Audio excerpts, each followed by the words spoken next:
Good day, Earth viewers. I'm Omar from O.D.A TV. Join me as I give you today's top news headlines.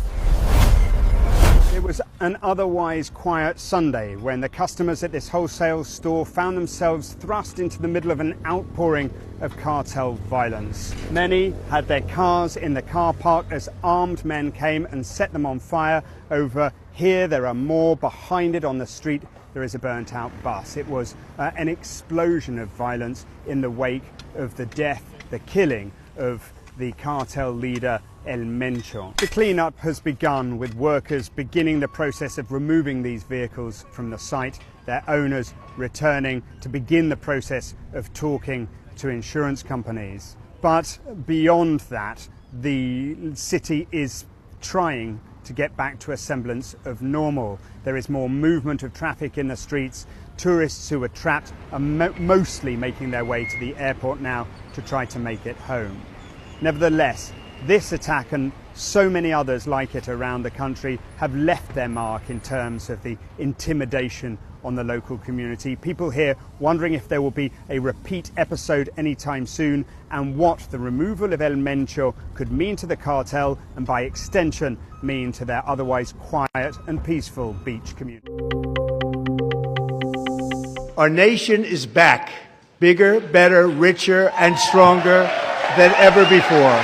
President Trump devoted significant portions of this record-long State of the Union address to two key issues: immigration. Today our border is secure. And the economy. The roaring economy is roaring like never before. And with both of those issues, Trump tried to make the case that things are better under his watch.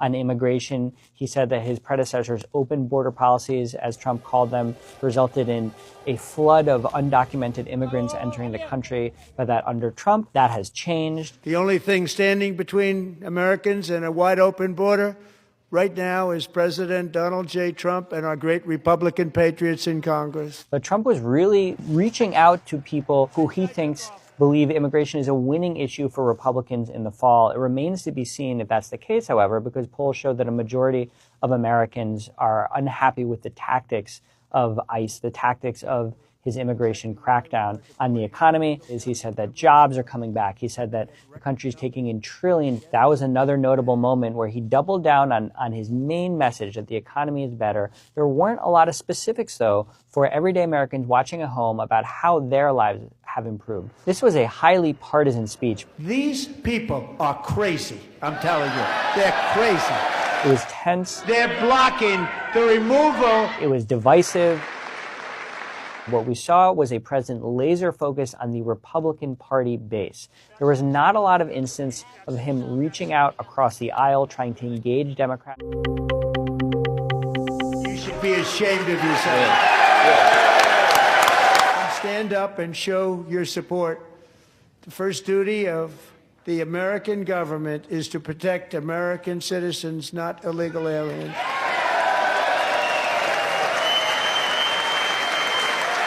You should be ashamed of yourself not standing up. You should be ashamed of yourself. That is why I'm also asking you to end deadly sanctuary cities that protect the criminals and enact serious penalties for public officials who block the removal of criminal aliens.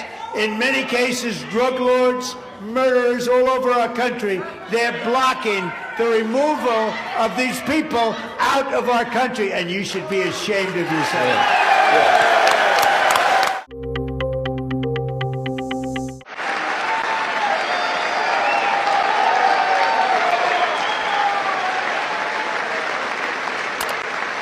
And we will never go back to where we were just a very short time ago. We're not going back. Today our border is secure.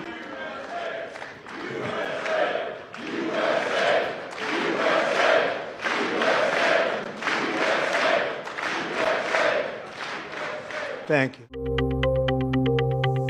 The crime rate now is the lowest it's been since 1900. That's not quite right. There are no official stats on overall crime in the US, but the FBI does record violent crime. This data shows that the violent crime rate has fallen to its lowest point in decades. The latest full year of data is for 2024, so before President Trump started his second term. But the FBI has only consistently kept these records since 1960. So what's the president talking about? We asked the White House, and it sent us this news article about the falling murder rate in the US. It links to a recent study which looked at homicides in dozens of large US cities from 1900 to 2025. The study used public health data like death registration records to build up a picture before the 1960s. It does say there's a strong possibility that homicides in 2025 will drop to the lowest rate ever recorded, going back to 1900. But we don't have the official figures for 2025, so this is still a prediction. What is certain is that murder and violent crime in the US have been falling, a trend which began before Trump returned to the White House. This is Kiev on the 4th anniversary of Russia's full-scale invasion. What a long 4 years. The day started off down there in Maidan Square with a minute's silence as people bowed their heads, lowered their flags, and a clock ticked for 60 seconds. Then there was a prayer service in St. Sophia's Cathedral where President Zelensky was joined by some of his closest European allies, all expressing solidarity with Ukraine. He also released a video recorded a little earlier in which he was seen walking through the basement of the presidential palace, a place where he and some of his closest advisors spent quite a bit of time at the beginning of the war when things looked really bleak. We thought that the Russians were going to be here in the capital within days. President Zelensky was probably fearing for his life. It was an interesting insight into what life must have been like back then 4 years ago. And then we went out to Bucha, which is just on the edge of Kiev here. It was the first place captured by the Russians 4 years ago, more or less exactly today. And as we discovered a few weeks later, after they were pushed out, committed some pretty appalling atrocities there. We went to a military ceremony where people were coming to commemorate soldiers who died in those early weeks, but also others who have died in all the battles. It has been, in all sorts of ways, a pretty sobering. An Iranian army helicopter crashed into a market, killing at least 4. در میدان میوه و تربار دورچه قرار داریم، جایی که یک فروند هلیکوپتر ارتش در یکی از برج‌های میدان سقوط کرده و همکنون آتش نشانان در حال مهار حریق هستند. The crash in central Iran killed the pilot, co-pilot, and 2 merchants at the market, according to Iranian state media. Iran's poor air safety record involves many older aircrafts and repeated crashes. The cause of the accident is currently under investigation. This is Cabañas La Loma, a vacation rental complex in Jalisco, Mexico. Now, an apparent target of the Mexican army operation to capture one of the world's most wanted fugitives, the cartel kingpin known as El Mencho. This footage shows dozens of uniformed soldiers and armored vehicles advancing toward La Loma, which was sanctioned by U.S. authorities for its connections to the Jalisco cartel, which El Mencho formerly led. Footage from different angles reveals automatic gunfire and thick smoke at this site early Sunday morning when the operation took place. Mexican authorities say they found El Mencho through his romantic partner, who had access to his hideout. On February 21, she left the property, and information was obtained that El Mencho remained at that location. Y se obtuvo información que El Mencho permanecía en ese lugar. Él se quedó ahí. He stayed there with a security circle. When Mexican armed forces surrounded his location and moved in to arrest him, authorities say El Mencho's men opened fire. Officials say 8 people were killed in the firefight, after which El Mencho was found wounded with 2 of his bodyguards, but all 3 died while being flown to a nearby hospital. El Mencho's capture and death sparked widespread unrest across Mexico. Angry cartel members attacked security forces in Jalisco and torched vehicles across the country. The U.S. State Department urged American nationals in parts of Mexico to remain in their hotels during the violent clashes. Other tourists were stranded after several U.S. carriers suspended flights into the region.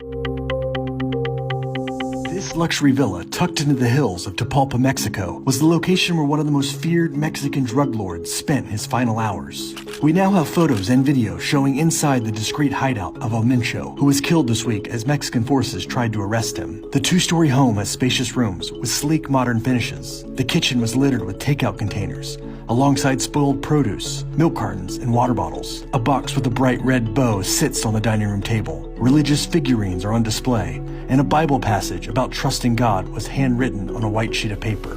After Mexico's military raid on the site, a burned-out car and truck were seen outside the country club home. Mexican authorities say El Mencho tried to flee through the back garden of his home, but was hit by gunfire and died while being airlifted away. ¿Qué garantías hay para que se realice el Mundial en esta sede? Todas las garantías. Todas las garantías. No hay ningún riesgo para los Ningún visitantes. riesgo, ninguno. El día de ayer ya hubo algunos bloqueos, 7 bloqueos, más o menos. A ver si me dan el número exacto, lo dijeron en la mañana. Hay todavía algunos vehículos quemados a un lado de la carretera. El día de hoy se van a levantar pues, para limpiar ya todas las carreteras. En el aeropuerto de Guadalajara prácticamente todos los vuelos ya regresaron. En Puerto Vallarta también poco a poco se está normalizando. Y lo más importante de esto es que nuestro objetivo, como lo dije ayer, es la seguridad y la paz. Y en eso estamos trabajando. The House of Commons Speaker, Sir Lindsay Hoyle, said he passed information, quote, in good faith, to the Metropolitan Police following reports someone had informed the force that Lord Peter Mandelson could be a flight risk. So, just to rewind slightly here, when Peter Mandelson was arrested and then released, after his release, we heard from a spokesperson for Peter Mandelson's lawyer saying that Peter Mandelson was not a flight risk, and yet they had been told that the reason for his arrest, that he was potentially a flight risk being, meaning he could leave the country. We inherited their broken student loans system. We've already introduced maintenance grants to improve the situation, which they scrapped. And we will look at ways to make it fairer. And we will do other things within the economy to help students. What other things they say? The news this morning, Mr. Speaker, 7 a.m, energy bills coming down by £117. For millions of families and young people struggling. That's guaranteed money off bills in April, driven by the action that this Labour government has taken. We promised to cut the cost of living. We are cutting the cost of living. Lazy, but there's young people who we work with who have 100 different applications to put in. They're not here and back. Here in the northeast of England, there's a higher rate of young people out of work, education or training than anywhere else in the country. And it's young men, like those supported here, feeling hardest hit. I feel like a lot of jobs these days don't feel fulfilling. Rent, stuff like that's all gone up. By the time you finish, you've got nothing left. So you're thinking, what are you doing it for? There's such a big focus on experience. And it's quite hard to get experience when you've just came out of school. We go to loads of jobs fairs. I will take your CV and then probably just put it in the bin after. I don't think sort of the older generation understand like how important them years of COVID were in setting sort of the generation back. Sitting behind like screens, people just think that they're not going to be able to do anything. I don't know how to apply for jobs properly. We need to give them more opportunities, we need to give them more support. So many people who suffer with mental health, there's not a big understanding on it. My message to young people, it's not your fault. The system is to blame because it simply isn't providing the opportunities that my generation had. We've got to change that system to make sure there's an opportunity for every young person. So when it comes to training, employment, education, what would help? Thanks for watching. Please subscribe.